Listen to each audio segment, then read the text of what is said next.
Et merci de votre fidélité à Radio Pays et sans plus tarder, place à l'information de ce mercredi 1er septembre 2021. Et nous commençons par les titres avec Arnaud Bière et l'Olcerdaire. Bonsoir Arnaud. Bonsoir Royan, bonsoir à tous. Dans l'actualité de ce mercredi, 3e jour de grève générale et le mouvement se poursuit. L'ARS toujours bloqué et des grévistes toujours mobilisés à l'aéroport dans l'attente d'une rencontre avec le préfet. Une grève générale lancée par la caravane pour la liberté pour dire non au pass sanitaire et à l'obligation vaccinale. Mais depuis le début de la crise, plusieurs organisations créent des actions de protestation contre les mesures sanitaires. Entre collectifs, associations et syndicats, pas toujours évident d'y voir clair. Pour éviter la confusion, nous nous sommes demandé ce qui fait la différence entre elles. Élément de réponse dans ce journal. Le préfet, la directrice de l'ARS et le président de la CTG se sont mis d'accord sur les modalités de conduite du projet pour créer le futur CHU de Guyane. Un comité territorial de pilotage du projet a été créé. Comité nommé CHRU de Guyane Santé 2025. Les détails dans un instant. Et puis le parc naturel régional de Guyane a son nouveau président, Jean-Paul Ferreira. On en parlait ce matin. Il a été élu à la tête du PNRG pour 6 ans.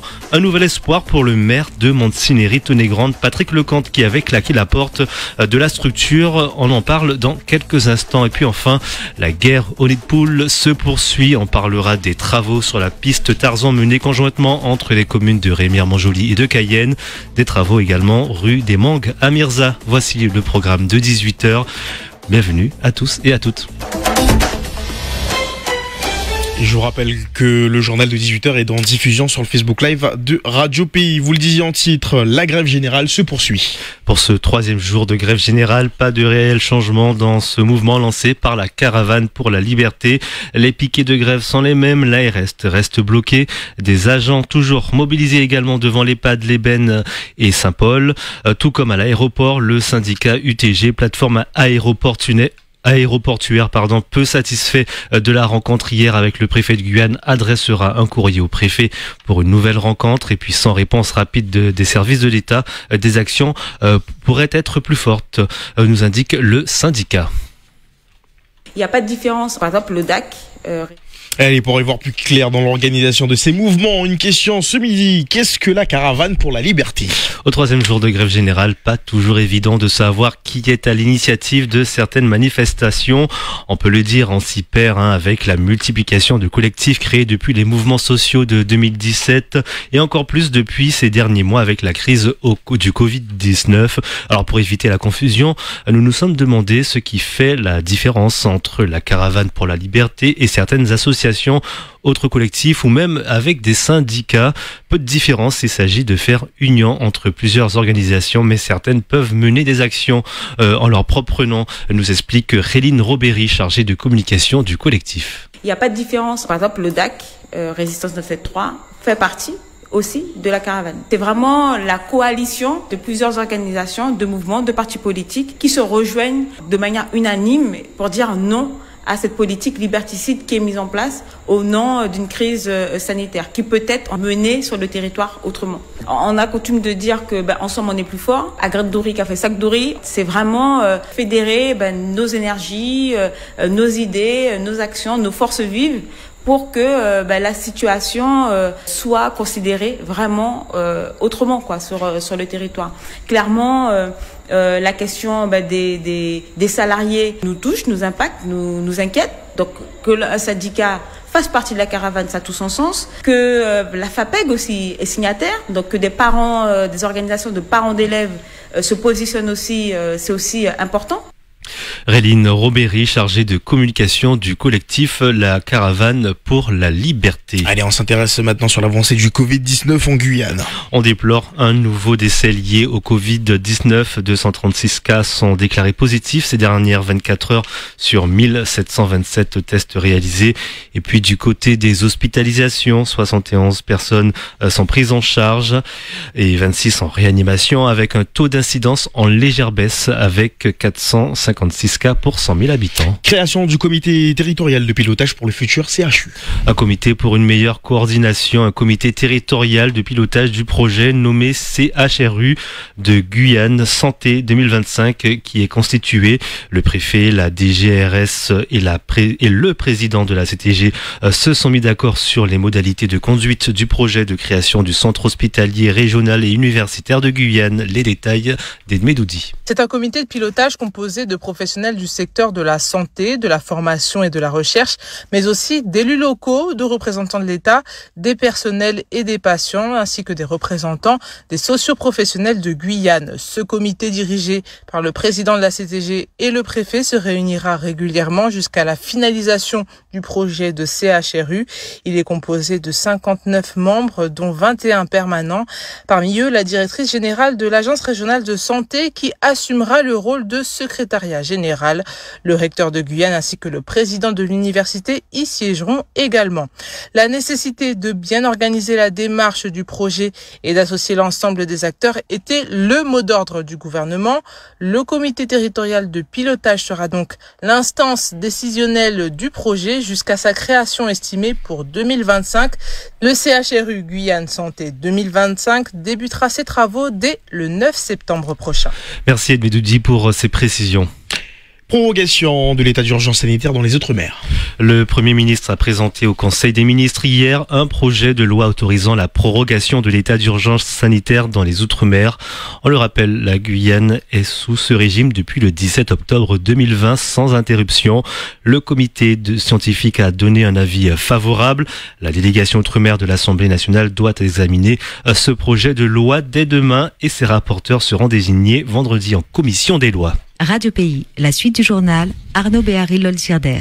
Dans le reste de l'actualité, la rentrée des classes universitaires est reportée. Le ministère de l'Enseignement supérieur et de la Recherche a décidé de reporter la rentrée universitaire de l'Université de Guyane au 13 septembre en raison de la situation sanitaire. Une information concernant les modalités de la rentrée ainsi que le nouveau protocole sanitaire seront mis en ligne très prochainement sur le site internet de l'Université de Guyane. Et puis enfin, en revanche, la rentrée pour les élèves des communes situées en zone verte épidémie est maintenue demain, jeudi 2 septembre. Le recteur de l'académie d'ailleurs se rendra pour l'occasion à Mana dans une école et au lycée Léopold Helfort. Et puis on le rappelle que la rentrée est reportée au 13 septembre dans les communes situées en zone rouge épidémie, celles de l'île de Cayenne, Makouria, Kourou, Roura et Montsinéry-Tonnegrande. Le PNRJ a changé de président et c'est une bonne nouvelle pour certains élus. On le rappelle, hier, Jean-Paul Ferreira a été élu président du parc naturel régional de Guyane. Il succède à Hélène Sirder pour un mandat de 6 ans. Une bonne nouvelle pour Patrick Lecante, le maire de Montsinéry-Tonnegrande, avait claqué la porte de la structure, souvenez-vous, pointant du doigt le manque de transparence et la mauvaise gestion du PNRJ. Aujourd'hui, pour lui, c'est un nouvel espoir. On l'écoute. Moi, je suis pas un homme du passé. Je pense que nous devons tous ensemble, tous les Guyanais, c'est ce que la population a souhaité donc nous demander encore récemment, cette expression de changement, que l'ensemble des décideurs, l'ensemble des élus travaillent la main dans la main de façon à pouvoir relever les nombreux défis de notre collectivité guyanaise. Nous savons que la question environnementale est une question donc prégnante, donc parfois centrale sur certains dossiers. Donc j'ai vraiment bon espoir et sans aucune difficulté, je sais que M. Ferra, qui est un homme de dialogue, de concertation, trouvera donc le chemin donc de la discussion avec l'ensemble des collègues maires pour faire en sorte que ces défis-là aussi soient relevés. Mais il faut bien partir donc d'un état, d'un diagnostic et d'un audit pour faire en sorte que l'ensemble des éléments soient connus donc par tous. Les travaux sur la piste Tarzan sont officiellement lancés. Cette route entre les villes de Cayenne et de Rémière-Montjoly est en travaux de réfection, fortement endommagée depuis des années. De nombreux accidents ont eu lieu sur cette route et pour les riverains, il était temps de la réhabiliter. Lancée il y a quelques jours par les services des deux mairies, la fin des travaux après réfection de la voie, pose de trottoirs et d'éclairage est prévue pour la fin 2021. C'est une satisfaction pour le maire de Rémière-Montjoly, Claude Plinette. Elle est accidentogène parce qu'à l'époque c'était une piste Et aujourd'hui, on veut en faire une route. Donc il y aura forcément des contraintes. Donc les trottoirs ne pourront pas être des deux côtés de la voie, ce qui est normal. Donc ça sera plutôt côté Cayenne quand on sera du côté du collège Cataillé. Mais l'important aujourd'hui, c'est d'avoir la voie la plus large possible pour les voitures et pour les deux roues, sans oublier effectivement les piétons. Alors une voie piétonne des deux côtés de la route, quand on sera au niveau du collège Cataillé, semble être une évidence, et ça sera le cas. Il y aura des trottoirs à ce niveau-là. Mais sur toute la voie, on ne pourra pas avoir des trottoirs des deux côtés. Donc on fera un choix d'un côté ou de l'autre à un certain moment, mais n'empêche que il était urgent d'agir parce que ça devenait une route dangereuse. Et un autre grand chantier, celui de la rue des Mangues à Cayenne. La route qui passe devant le groupe scolaire Anne-Marie Javoué à Cayenne a elle aussi été très attaquée par le temps. Cette route déformée avec de nombreux trous est en travaux depuis quelques jours.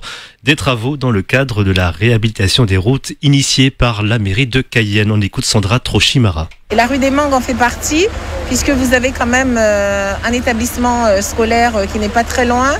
Vous avez un certain nombre de riverains entre la cité Médan, la cité des Manguiers. Vous avez quand même un axe de circulation qui est important. Et vraiment, cette voie, je dirais, c'était comme une zone de guerre. Donc, elle faisait partie de nos priorités et nous sommes aujourd'hui heureux de voir que le chantier avance. L'idée étant que d'ici la semaine prochaine, donc avant la rentrée scolaire, que tout soit bitumé et que les riverains, les parents, les enfants puissent circuler sur une voie quand même de meilleure qualité. Sandra Trochimara, la maire de Cayenne, des réactions recueillies par Edmé Doudi. Et puis on finit ce journal avec du football. Plus que quelques minutes avant la fin du mercato, Hudson Edouard rejoint le Crystal Palace Football Club. L'aventure avec les Celtics de Glasgow s'achève pour l'attaquant guyanais de 23 ans. Direction le club londonien, dirigé par le coach français ancien champion du monde Patrick Vieira. Une indemnité de transfert estimée à environ 15 millions d'euros. Merci beaucoup Arnaud Béar et LCRDR. Le prochain point d'information, ça sera demain dans les matinales dès 5h avec Victor Zamit. On vous retrouve demain à 13h et à 18h. Merci, une très belle soirée à l'écoute de Radio Pays.